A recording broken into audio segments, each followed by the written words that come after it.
आज हम बात करने वाले हैं जनरल ऑर्गेनिक केमिस्ट्री के बारे में। तो जनरल ऑर्गेनिक केमिस्ट्री, पहले तो ऑर्गेनिक केमिस्ट्री को समझते हैं कि ऑर्गेनिक केमिस्ट्री होती क्या है। ऑर्गेनिक केमिस्ट्री जो हमारे कार्बन मॉलिक्यूल से जो कंपाउंड बनते हैं वो ऑर्गेनिक कंपाउंड के अंदर और ऑर्गेनिक केमिस्ट्री के अंदर आते हैं। जितने भी ये जैसे कार्बन कार्बन चेन हो गई, पेट्रोल हो गया, ये सब जो ईथर वगैरह ये जिसमें भी कार्बन प्रेजेंट होगा उनको हम ऑर्गेनिक केमिस्ट्री में पढ़ते हैं। तो सबसे पहले ऑर्गेनिक केमिस्ट्री का बेसिक प्रिंसिपल्स क्या है उसको देखते हैं, और केमिस्ट्री में होता क्या क्या है। कुछ टर्म्स को हम सबसे पहले यहाँ पर जनरल ऑर्गेनिक केमिस्ट्री में यहाँ पर सीखने वाले हैं। तो जनरल ऑर्गेनिक केमिस्ट्री में हम क्या पढ़ते हैं, रिएक्शंस को पढ़ते हैं, ठीक है। और रिएक्शंस क्या होती हैं, कैसे होती हैं, वो हम यहाँ पर सीखने वाले हैं। तो reaction is directly proportional to the electron density difference. जितनी इलेक्ट्रॉन डेंसिटी डिफरेंस होगी उतनी ज़्यादा रिएक्शन प्रोसीड करेगी। जिस तरीके से हम फिजिक्स में नहीं पढ़ते हैं वर्क या एनर्जी को पढ़ते हैं, तो वर्क किस पर डिपेंड करता है, पोटेंशियल एनर्जी पर। ऐसे ही अगर हम केमिस्ट्री में बात करें तो जो हमारी रिएक्शंस होती हैं वो हमारी इलेक्ट्रॉन डेंसिटी डिफरेंस के ऊपर डिपेंड करती हैं, ठीक है। तो ये इलेक्ट्रॉन डेंसिटी डिफरेंस में हम क्या क्या पढ़ेंगे, दो स्पीसीज होंगी। मतलब इलेक्ट्रॉन डेंसिटी डिफरेंस कैसे होगा कि या तो कोई एक रिच हो दूसरा पुअर हो, ठीक है।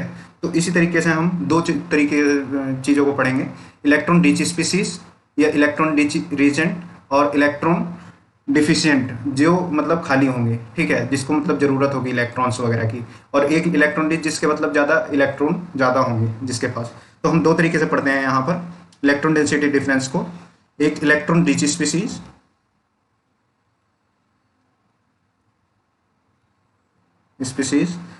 रीजेंट,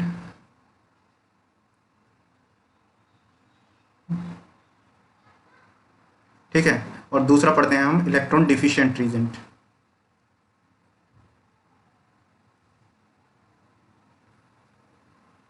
इलेक्ट्रॉन डिफिशिएंट स्पीसीज, ठीक है। तो रीजेंट, ठीक है। तो इलेक्ट्रॉन डिफिशिएंट रीजेंट और तो इलेक्ट्रॉन रिच स्पीसीज किसे बोलेंगे, जिसमें 8 इलेक्ट्रॉन होंगे, ठीक है।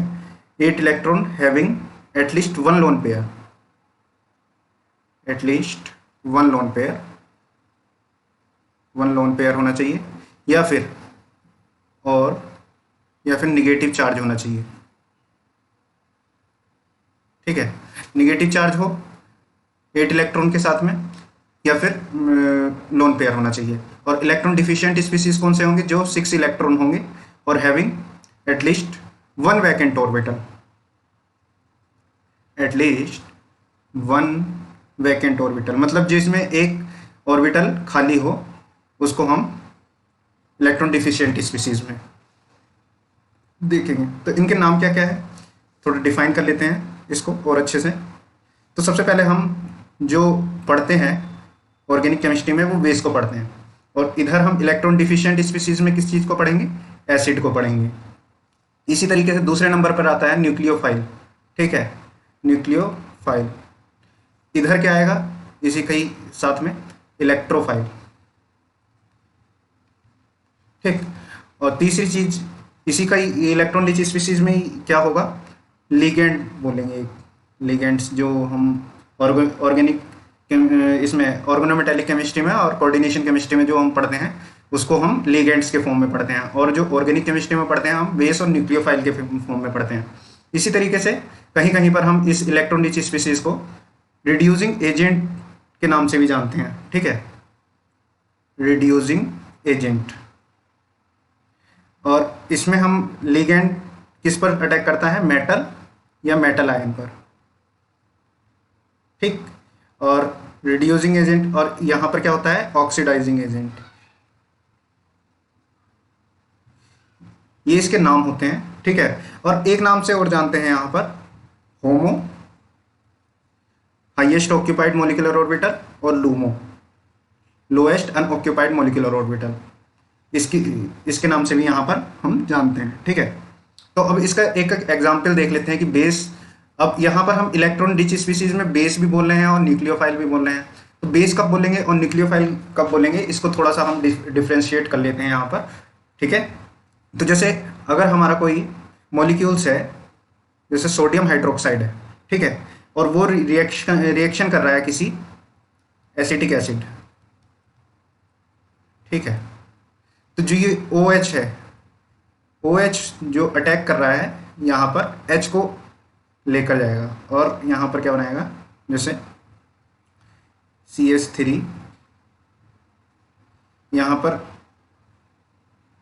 CO निगेटिव प्लस H2, ठीक है, इस तरीके से यहाँ पर बना देगा, ठीक। तो यहाँ पर जो ये H पर अटैक हो रहा है, H प्लस पर अटैक, इसी को हम बोलेंगे बेस। अगर इसी तरीके से अगर OH निगेटिव, यहाँ पर हम यहाँ NaH की जगह पर OH निगेटिव कर लेते हैं,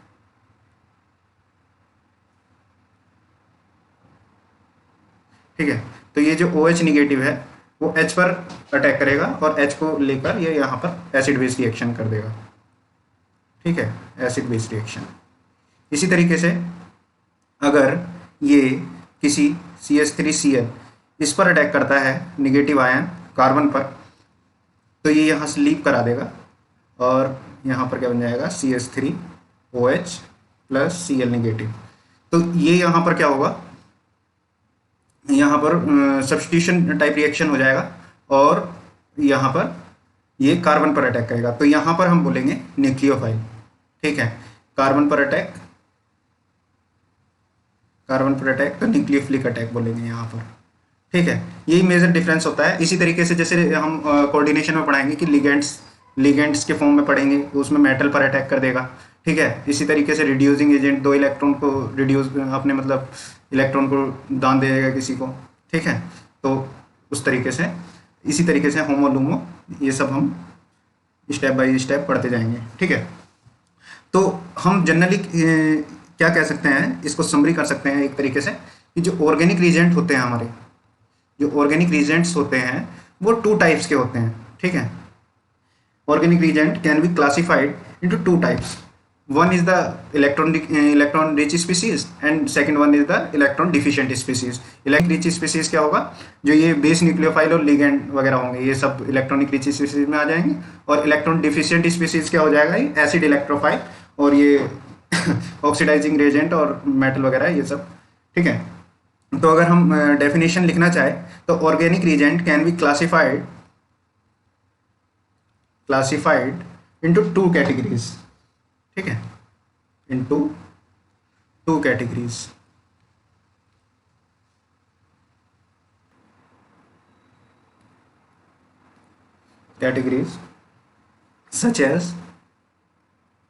Such as electronic rich,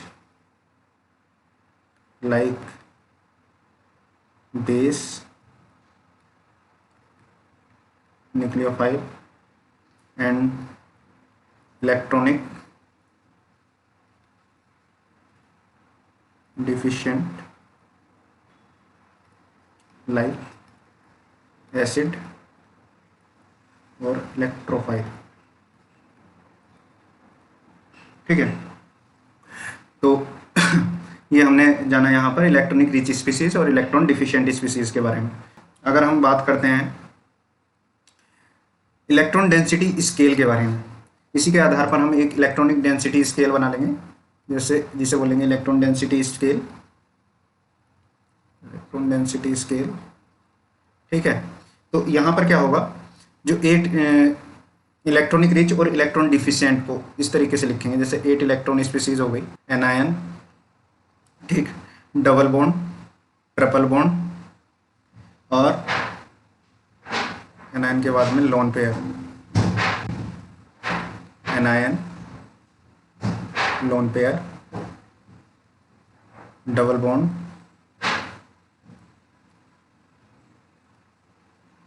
triple bond और इसी तरीके से एक रेडिकल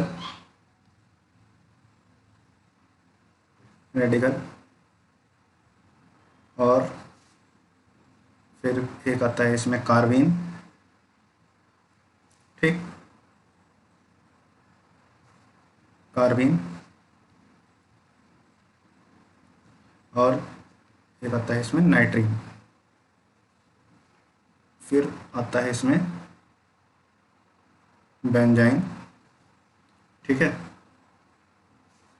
और सबसे लास्ट में आता है यहाँ पर कार्बोकेटायन। इसके बारे में लिख देते हैं, नाइट्रीन, बेंजाइन और कार्बोकेटायन, ठीक है। तो ये जितनी स्पीसीज होंगी, ये यहाँ से लेके यहाँ तक, ये होंगे 6 इलेक्ट्रॉनिक स्पीसीज,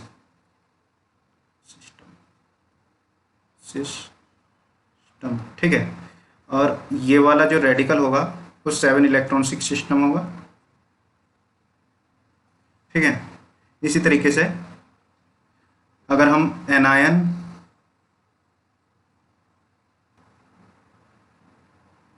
तो ये 8 इलेक्ट्रॉनिक सिस्टम में देखेंगे हम इनको, ठीक है।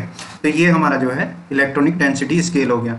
जितनी भी हाई इलेक्ट्रॉनिक स्पीसीज हैं, जैसे 8 इलेक्ट्रॉनिक स्पीसीज हैं, वो 6 इलेक्ट्रॉनिक स्पीसीज को दे सकती हैं। और जैसे ये यहाँ पे एनायन जो है डबल बॉन्ड, ट्रिपल बॉन्ड और कार्बिन, नाइट्रीन, यहाँ से यहाँ इलेक्ट्रॉनिक मूवमेंट हो सकता है, ठीक है। जैसे यहाँ से यहाँ, यहाँ से यहाँ, या फिर डबल बॉन्ड से ट्रिपल बॉन्ड, ठीक है, या फिर यहाँ से यहाँ, ठीक है। इस तरीके से मूवमेंट हो सकता है, ऊपर वाले नीचे वाले को इलेक्ट्रॉन मूवमेंट कर सकते हैं, ठीक है।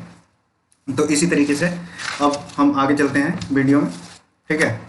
तो अब हम यहाँ पर एक चीज़ सीखते हैं, जैसे सबसे पहले हम जनरली चीज़ सीख लेते हैं एसिड बेस के बारे में। तो एसिड बेस में हम सबसे पहले बेस क्या क्या होते हैं इसके बारे में जानते हैं, ठीक है।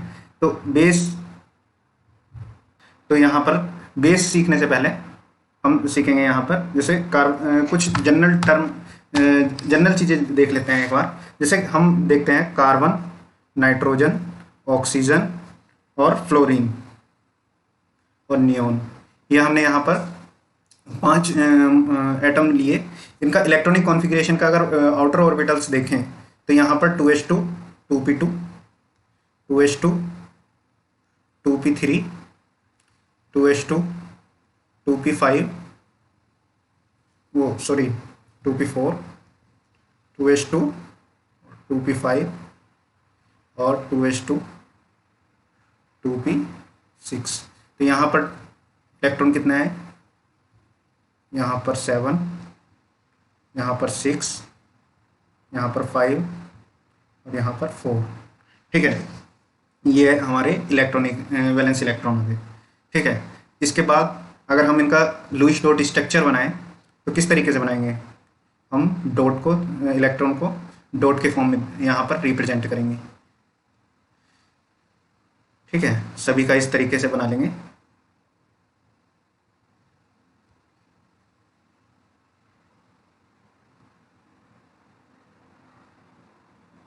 और नियॉन का तो है ही 8, ठीक है। तो इस तरीके से हम ये यहाँ पर जान लेते हैं ये कितने बॉन्ड बना सकते हैं। जैसे इसका अगर हम मॉलिक्यूल्स देख लें तो अगर हम इससे बेस बनाएं, पहले इनके मॉलिक्यूल्स बनाएंगे और फिर उनको बेस बनाएंगे। तो अगर हम इसको देखें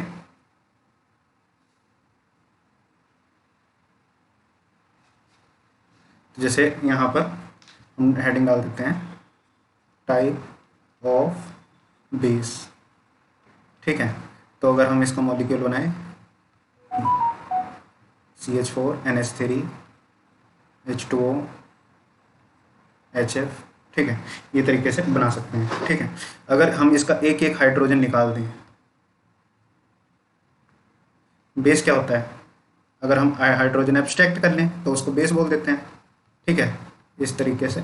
तो अगर हम इसमें बेसिक ऑर्डर देखने लगे कि कौन सबसे ज़्यादा हाईएस्ट बेस होगा, या फिर कौन सबसे ज़्यादा न्यूक्लियोफाइल होगा, या कौन सबसे ज़्यादा लिगेंड प्रॉपर्टी शो करेगा, बेसिक नेचर होगा, इसके नेचर की अगर हम बात करने लगें तो हम सबसे ये देखते हैं कि जैसे जो ज़्यादा इलेक्ट्रोनिगेटिव एटम होगा, मतलब जैसे जैसे फ्लोरीन एटम है, तो ये अपने इलेक्ट्रॉन को डोनेट करना नहीं चाहेगा, जिससे मतलब हमारी जो है बेसिक प्रॉपर्टी कम होगी।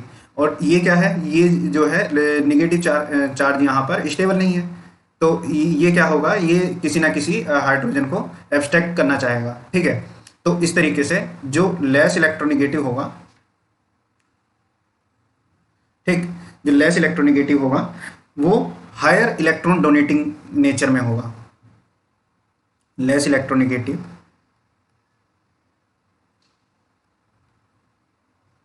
हाईली इलेक्ट्रॉन डोनेटिंग प्रॉपर्टी, ठीक है। इसी तरीके से जैसे ये है, तो यहाँ पर क्या है, ये सबसे ज़्यादा मोर इलेक्ट्रोनिगेटिव है, तो ये more electronegative, so no donating ability, ठीक है। तो अगर हम ऑर्डर की बात करने लगें, जैसे कार्बन है लेस इलेक्ट्रोनिगेटिव है, फिर इससे ज़्यादा इलेक्ट्रोनिगेटिव कौन सा है, नाइट्रोजन, फिर ऑक्सीजन, तो इसके बाद फ्लोरीन। तो अगर हम बेसिक ऑर्डर की बात करने लगें तो यहाँ पे सबसे ज़्यादा बेसिक ऑर्डर, ऊपर ही लाइन खींच देते हैं एक बार, तो सबसे ज़्यादा बेसिक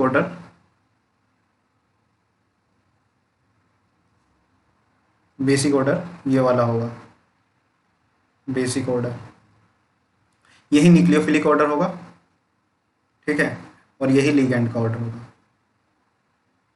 ठीक। तो इस तरीके से हम यहाँ पर बेसिक ऑर्डर को देख सकते हैं, जो मतलब लेस इलेक्ट्रोनेगेटिव होगा। इसके बाद में हम न्यूक्लियोफाइल के बारे में बात कर लेते हैं कि न्यूक्लियोफाइल होते किस किस टाइप के हैं और मतलब कौन कौन सी कैटेगरीज होती हैं। न्यूक्लियोफाइल की कैटेगरी के बारे में देख लेते हैं कि न्यूक्लियोफाइल होता क्या क्या है।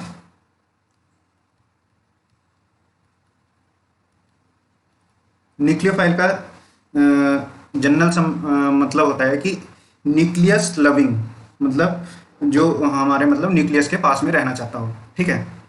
8 इलेक्ट्रॉन, इसके अगर दोबारा से अगर हम लिखना चाहें, 8 electron having at least one lone pair और नेगेटिव चार्ज, ठीक है। तो अगर हम सबसे पहले बात करें तो एनायंस, एग्जाम्पल देख लेते हैं इसके। एनायंस कौन से होते हैं, जैसे ब्रोमीन हो गया, क्लोरीन हो गया, आयोडीन हो गया, ठीक है, NH2 हो गया, NH2 1 निगेटिव, ठीक है। इसी तरीके से OH निगेटिव हो गया, CH3 निगेटिव हो गया। इसी तरीके से हम बहुत सारे मतलब साइक्लिक के फॉर्म में भी और एसाइक्लिक के फॉर्म में भी, जैसे R निगेटिव हो गया, R यहाँ पर क्या है, कार्बन चैन है कोई, ठीक है, या OR निगेटिव हो गया, ठीक है। इस तरीके से हम एनायंस में देख लेते हैं। इसी तरीके से दूसरा कैटेगरी आता है जिसका कंप्लीट ऑक्टेट हो, कह सकते हैं with complete octet.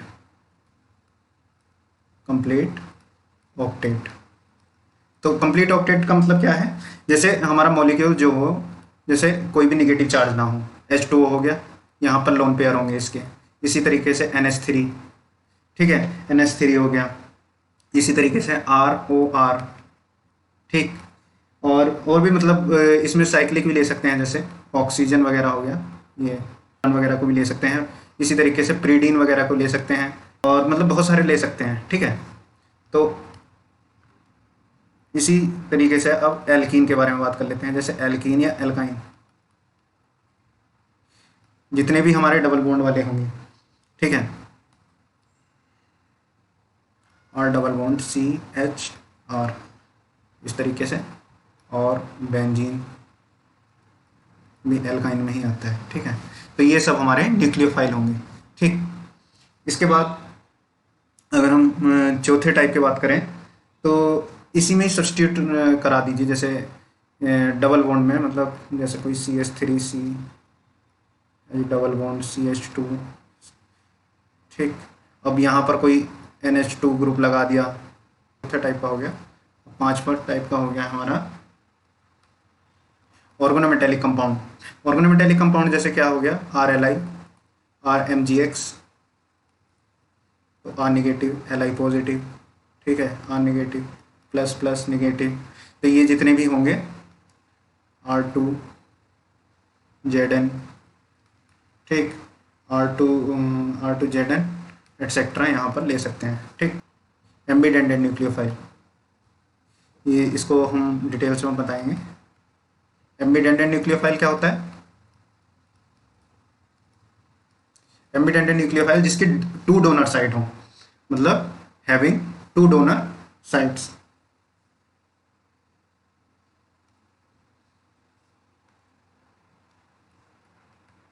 Having 2 donor site. For example देखते हैं, ये हो गया, ठीक। तो ये क्या है, यहाँ पर ऑक्सीजन की तरफ से भी डोनर साइट है। अगर इसका हम रेजोनेंस बनाएं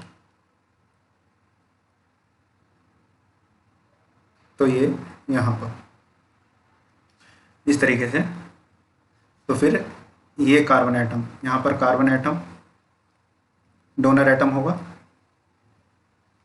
डोनर एटम, और यहाँ पर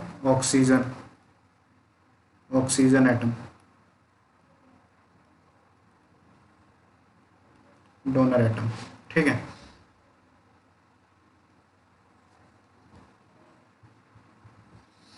इस तरीके से हम, तो इनको क्या बोलते हैं, जो ये होता है जिसमें 2 डोनर साइट्स होती हैं, उसको हम बोलते हैं एम्बीडेंटेड न्यूक्लियोफाइल, ठीक है। तो और एक चीज़ लिख लेते हैं यहाँ पर, जितने भी इनोलेट्स हैं, ऑल इनोलेट्स आर एम्बीडेंटेड न्यूक्लियोफाइल, ठीक है। जितने भी हमारे ये एम्बीडेंटेड इनोलेट्स होते हैं, इनोलेट्स होते क्या हैं, जैसे एग्जाम्पल देख लेते हैं, CH2 1 नेगेटिव COH, ठीक है। इस तरीके से अगर ये हम यहाँ और ये यहाँ आएगा तो ये क्या बन जाएगा, CH2 double bond CO1 negative H। तो यहाँ पर जितने भी ये, यहाँ पर क्या है, कार्बन की तरफ से अटैक होगा किसी रिएक्शन में, और यहाँ क्या, ये क्या हो रहा है, ऑक्सीजन की तरफ से अटैक हो रहा है। तो अगर आपको ये वीडियो पसंद आया हो तो लाइक कीजिए, सब्सक्राइब कीजिए हमारे चैनल को, और दूसरे लेक्चर में पढ़ने वाले हैं कि कितने हमारे ये न्यूक्लियोफाइल होते हैं, मतलब किस किस टाइप के ये न्यूक्लियोफाइल और बेस हम बना सकते हैं, या फिर मतलब पाए जाते हैं, ठीक है। किन किन को हम विद स्ट्रक्चर्स पढ़ेंगे।